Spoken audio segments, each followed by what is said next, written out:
Hey, my name is William from 222 Productions, and I would like to talk to you about the Los Angeles Regional Finals of American Ninja Warrior Season 9 in approximately 20 minutes or less, starting now. So, I actually really like this episode.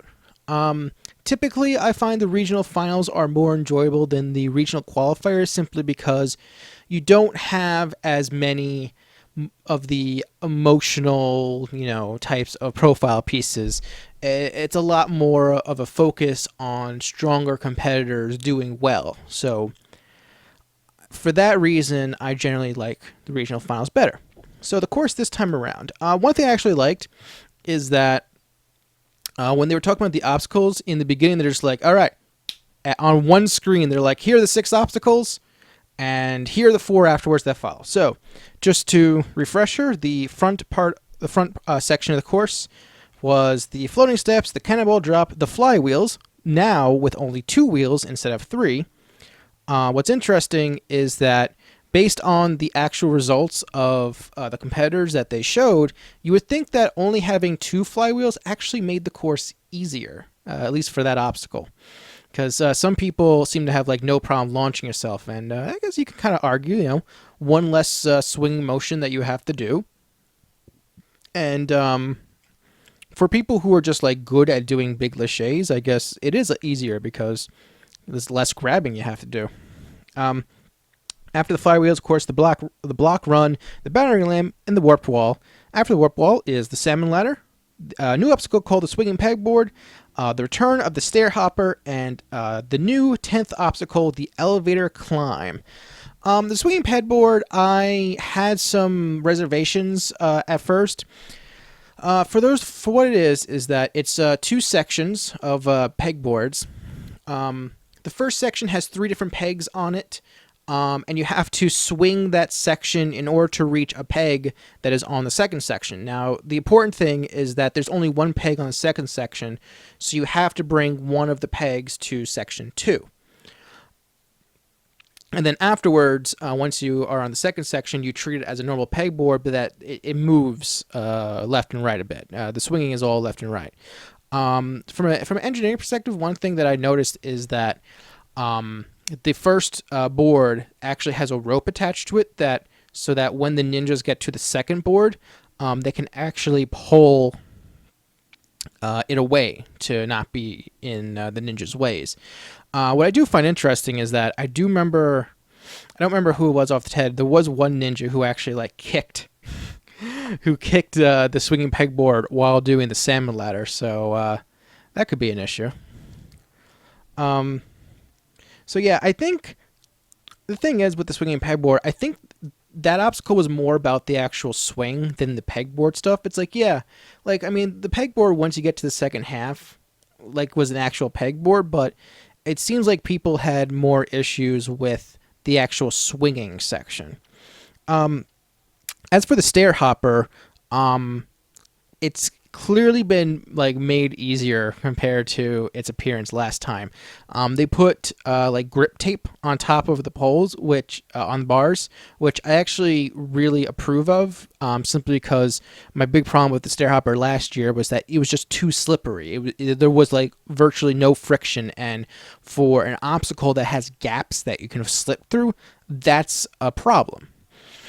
And as a result, too many people just simply slipped off. With this new stair hopper, it's more grippy, but there's still a challenge to it. You can still fall. You can still fall off and stuff, but you don't have to worry about just sliding off on just the slightest movement. As for the new elevator climb, it's a similar concept to the vertical climb. That's not right. The invisible ladder. Sorry. And then, but it's 2 poles that are sticking out of these 2 tracks, and when you lift them, you can move up. But when you put pressure on them and go down, it's actually it uses levers to it uses a lever method to lock it in place. It's really cool. It's just a piece of metal on the inside of that track. It's really interesting how they do it. I like it a lot. I don't know how much harder it is in the invisible ladder, but it seems hard. So we're just going to kind of go through the results the rest of the time. So 33 ninjas took on the course this time around as per the new rules. The first one they showed was Nick Hansen from Alaska, known as the Eskimo Ninja. From a small village in 750 people in Alaska. He got to meet the governor as a result of his achievements on the course, which I thought was really nice. I like the kinds of profile pieces where it's like, here's where being a successful ninja has led me. You know, the sort of benefits of being a ninja. That was nice. He was looking good at first, and then he got like hung up on the battering ram. He ended up making through that, and he got to the swinging pegboard, but he ended up slipping off of that one. He ended up making it through though, so that's good. I'm glad of that. Then they showed Natalie Duran, and they had a whole profile piece about her, about how like she crashes award shows, red carpets. I'm kind of like, I feel like that's kind of more of like a stunt. I don't know if I would. I don't like the idea of crashing parties in general. I mean, I know she is like in the entertainment biz, and I wouldn't be surprised if there was like, you know, some planned stuff involved in that. Just like last time, she ended up going up on the battering ram, except this time around, she actually did worse because she hit the trampoline to get to the battering ram, and she actually completely whiffed it. So, sucks for her. I was kind of hoping she'd do better, but that's just how it is. Then they showed Jackson Meyer, known as the Ninja Scout, because he's an Eagle Scout in real life. They talk about now how he's a entrepreneur app developer. And this is one of those times with the profile piece where they kind of get a bit silly, because they're like, oh yeah, being an entrepreneur is a lot like being a ninja, and it's like, hey, no, it's not. It's so ridiculous how they try to like tie things into being a ninja. It's like, I'm sorry, like running a business is not like competing on Ninja Warrior. I'm sorry. Like, you can claim, oh, it's all about, you know, taking risks or whatever excuse they use. It's not. It's not. I'm sorry. He looked tired early on, once he got to the warped wall, but he refused to lose. And he ended up making to Stair Hopper, and he went out on that, but what did he try to do? I think he tried to. If I remember correctly, he's the one who tried to jump the entirety of the last step. Basically, instead of going all the way down to the bottom, he tried to like jump across, and it just ended up not working. Good, not a bad idea. Just didn't work out. But hey, he moved on, so works out for him. One thing that was kind of surprise was that next up they started Kevin Bull's run mid-progress. Now, for those who didn't see, Kevin Bull was actually a big focal point during the commercials for this particular episode. And, you know, they mentioned during the commercials, they talked about how the whole alopecia thing and, you know, how his inspiration for kids, but he didn't get the profile piece. He didn't get any of that. He just started his run midway, and it was just very bizarre. I can't say a lot about the early part of his run because I didn't see it, but he ended up making to Stair Hopper. Kevin Bull continuing to look good, as Kevin Bull does. It was great. Yeah, he did well from what I saw. There wasn't really. It's not like it looked like he tired out. It looks like he just kind of fell off the Stair Hopper. And then they showed Zanique Levet. I believe that's how you pronounce it. Her profile was a lot about her son and all the flips that he was doing. It kind of got a bit old this time around. I'm not gonna lie. Like, nothing against the kid. It's just kind of like, okay, we get it. His kid was doing flips. Like, kind of want to see her run the course, you know? One thing that they did during this profile that I hate it when A&W does this is that they act like the order that the episodes air are the order that they were filmed, and that they were filmed a week apart. It's so dumb. But basically, She failed the warp wall in qualifying. Still made it top 30. But in her profile, she was like, "Yeah, after the regional qualifiers, I practiced the warp wall over and over and over and over again." And during the profile, they showed her running like 3 different warped walls at 3 different gyms. It's all ridiculous, because that would mean that she went to bed like maybe 6 o'clock in the morning, 7 o'clock in the morning. She woke up, traveled to 3 different gyms, and then went to Universal Studios Hollywood in Los Angeles to compete in the regional finals. Because the qualifiers and the finals are filmed one day after another. Does that sound like something that is actually possible? No, it's not. It's ridiculous. As for Zanique herself, I don't blame her. Like, it's clearly something A&W like did. Like, I don't blame her for saying that. But just so stupid. As for her herself, like, she did well. But she ended up failing the warped wall again. Basically failed the exact same spot, the exact same way. So that's unfortunate. And then they went to Gabe Hurtado. And Gabe is someone who, in the past, they talked about how his house burned down, he lost everything. And this time around, his profile piece was exactly the same. And I was just kind of like, I wasn't, it felt very unnecessary, quite frankly, this one. It's like, okay, I get it. Like, I don't want to feel sad. And I feel bad for them, but I don't know. It's just, it's not... I've talked a lot about how, like, most of these emotional profile pieces just don't do it for me, and this was just another one. And it has nothing. It's nothing against Gabe. It's more about how A&W presents it. That said, at the beginning of his run, I kind of looked at the clock and I said, he's at least making it to the 10th obstacle. He's at least making it to the elevator climb. And it turns out I was right.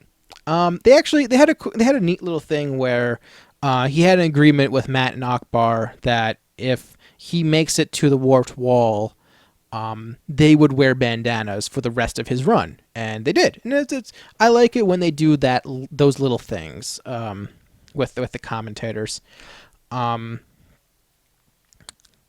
And he ended up making it to the elevator climb, and if I remember correctly, he first started doing it like holding it this way with like you're doing a chin up, and then he turned his hands midway and started doing it like as if you were in a pull-up position. I don't know if that was better or worse. The first person to do the obstacle that we saw. So yeah, I don't know if it worked out, but unfortunately he ended up falling. One thing I do like about these 10th obstacles over the years is that it's just the sight of the contestants falling if they fail the obstacle, just with like the camera shots and stuff, especially because they have the overhead camera. I love Wile E. Coyote cartoons, so just kind of like seeing that fall and just be like, woo! I like that a lot. But yeah, he totally made it to the next round. So yeah, good for him. I didn't take a lot of notes about the fast forwards. I was keeping track of how many people failed each obstacle. They didn't show everyone's run. They showed actually I'll just talk about it now. They showed 10 runs, 2 that were in progress, and 17 fast forwards. So that wasn't everyone. But kind of just looking around, someone failed the cannonball drop. We had a couple of battering ram fails, including mostly from people who failed the battering ram the first time around. A couple of warp wall fails. But the swinging pegboard was the cutoff point for the top 15, and it took out a lot of people in that one, and it was mostly people failing the swing. As for the fast forwards, though, one I did take note was that Tiana Weberly once again failed the battering ram, so she has yet to reach a warped wall in A&W. So yeah, I hope she gets there someday. And next was Charlie Andrews. This was nice. So Charlie Andrews was one of the 3 members of MIT from Team Ninja Warrior College Madness, and I was really hoping they would have mentioned this, but I didn't catch it. It wasn't his profile piece. I don't think Matt and Akbar ever mentioned it. I was really hoping they would have mentioned it. I don't know if the other 2 members of MIT competed in American Ninja Warrior. But I just remember, like, if you go back to Final Stage Podcast, I was just in love with Team MIT, so I was glad to see him back. His profile was paired up with Josh Levin because they're actual friends and stuff, and so I like profiles where they match people up together. It's kind of like a 2-for-1 thing. You can show both competitors without doing a profile, but also it's just nice to see a profile about, hey, ninjas being ninjas and it being friends and yay friendship. Yeah, it's really nice. So he looked really good on the course. I was rooting for him the entire way. I had this feeling he's going to clear, and he cleared.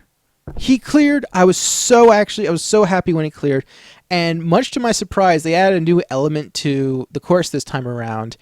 They actually took an element from Ninja Warrior UK, one of the few good things about Ninja Warrior UK, because that show is garbage. When he pressed the button to clear the regional finals, instead of just smoke, he had pyrotechnics! Fireworks! Yay!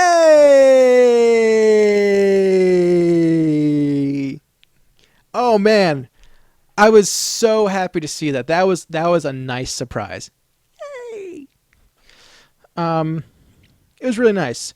He ended up getting the Palm Wonderful Run of the Night, which was a nice little surprise because it's only about halfway through the course. Halfway through the episode, and he ended up getting Palm Wonderful, which means that the rest of the show, you don't really know what's going to happen because it's too early to make the rest of the stuff predictable, which I really liked. One little note, I need to call Akbar out on something. Right before he started doing the elevator climb, Charlie Andrews took off his shirt and showed how he's muscular. Akbar made a comment that was was along the lines of, he's not a nerd. I thought this guy was a nerd. He's too sexy to be a nerd. He's not a nerd. Stuff like that. It's really, really, at the beginning of this season, you were posting trailers about how anyone can be a ninja, and it's and now you're telling people, oh, nerds can't be ninjas. It's I thought we were past the whole nerds can't be good looking thing. It's look at some of the people who run this course, they're giant nerds, and that's not a bad thing. Come on, Akbar, what were you thinking with that? Seriously. All right. Getting through some of the last people here that they showed. Rebecca Bonille, they showed one of the women. They I don't remember if they actually showed her run. I mean, she probably got fast forward, but I don't remember if she actually showed a run. I don't think they were, because her profile was very much an introduction to her. She's a real estate broker. She failed the battering ram in qualifier, but she ended up doing better this time around. She made it to the swinging peg board, which made her the 7th woman to clear the warped wall, although considering they filmed LA before they filmed Cleveland, I guess that technically makes her the 6th woman to clear the warped wall, if you want to get super technical. But, who's counting? Interesting comment I saw on Twitter from just a random woman is how many women need to clear the warped wall before we stop making a big deal of it? I don't know what the right answer is. It's just an interesting thing to point out. It's at some point, it's no longer a big deal when a woman clears the warped wall. I don't know if we're there yet. I'm always glad to see people do well, regardless of man or female. I think it's just just a thing to ponder. But yeah, she ended up doing the best of all the women. She is moving on to Vegas. She definitely one of the more improved people between qualifiers and finals. Then they showed Josh Levin in progress. He didn't need a profile. He had one with Charlie Andrews. It's just weird that they put a random person in between the two of them. Hey, guess what? He also cleared. Yay! So yeah, that was nice to see. I'm a big fan of Josh. I think he's cool. Talked to him briefly at NNL. I do mean briefly. Let's see. They showed Flip going out on the elevator climb. I can't actually read. Someone went on the salmon ladder. Yeah, I can't read my handwriting. I remember they showed Ryan Wilczewski failing the stair hopper. Also, they had Akbar do the Universal tour. It was whatever. Then they showed Sean Bryan. Actually, my bad. They showed Adam Rail clear the course. Not much to say other than that he's really good. So good for him. Actually, glad for him. Sean Bryan, the Papal Ninja, lives with priests and all that. He also cleared the course, ended up getting the fastest time of the night. Matt Akbar kind of redeemed Akbar's comment from earlier when he was approaching the elevator climb. Basically, before the elevator climb, Sean Bryan, he looked like he did a little prayer, probably saying, "Please God, give me the strength to get up this obstacle." And at that point, Matt was like, "They say some people say you take a stairway to heaven, but he's taking the elevator." And Akbar just goes, "That's faster." That got a laugh at me. That got a good laugh at me. So yeah, good for him. Good for him. I think Sean Bryan is probably someone that a lot of people sleep on, but I think he can do well. Anyway, so the last they mentioned April Steiner-Benner. She failed banner rim again, I believe. And the last fast forward that they mentioned was David Campbell failing the swinging pegboard, which actually means he did better this time around, because last time he failed the battering ram. But he was on the bubble for the number 15 spot. And last to run was Grant McCartney, who was the fastest run last time. I actually like this for a few reasons. Some people say, like, oh, this was super spoilery with the setup. I disagree, and this is why. First off, this is probably what actually happened, because traditionally, to my understanding, unless the filming schedule changed, the person who took first place in regional qualifiers goes last in the regional finals, kind of giving him an advantage and all that. So Grant going last makes sense, which means David Campbell was on the bubble at that time. And in Grant McCartney's profile, he mentioned how, like, he wants to do well. They actually mentioned Team Ninja Warrior, which is crazy. I think it's the first time. Basically, he's talking about all the times he's come up short, how he's failed a salmon ladder in stage 2 a few times. Some people thought that this gave things away. I disagree. It's for a few reasons. One of the things they did last year, which was really good, was that when the last person ran, they always showed who was on the bubble every time. And in this case, it's like there have been situations in the past where they've talked about competitors having trouble or doing well and then doing well. So it could have gone either way with Grant's run. Because of the editing this time around, I was actually watching Grant's run with anticipation, because I didn't know which way I was going to go. I didn't know. And it turns out he ended up failing the salmon ladder. He was literally one rung away from moving on to Vegas, because he was way ahead of David Campbell's time. And David Campbell had this look on his face when Grant failed of just shock. Like, it wasn't even like, he didn't even look happy about it. He was just shocked. And he eventually ended up hugging someone as just sort of like a sigh of relief. But, like, that was a very shocking way to end it. And yeah, Grant is not going on to Vegas now as a result. And I do like that in the interview with Grant, he was like, yeah, I didn't ask them to tell me how far I needed to go to move on. My plan was just to do the best that I can, go as far as I can. But it is like I feel like I probably hurt my hand, but it happens, whatever, which is fine. Basically, when you basically say, it happens, or it was my fault, or all that, like I didn't perform well, like that's always a good thing. Hopefully his hand's okay. I don't know, how much is else, but yeah, overall, this was a fun episode to watch, and I'm just gonna give you a top 15 right now. I'm way over.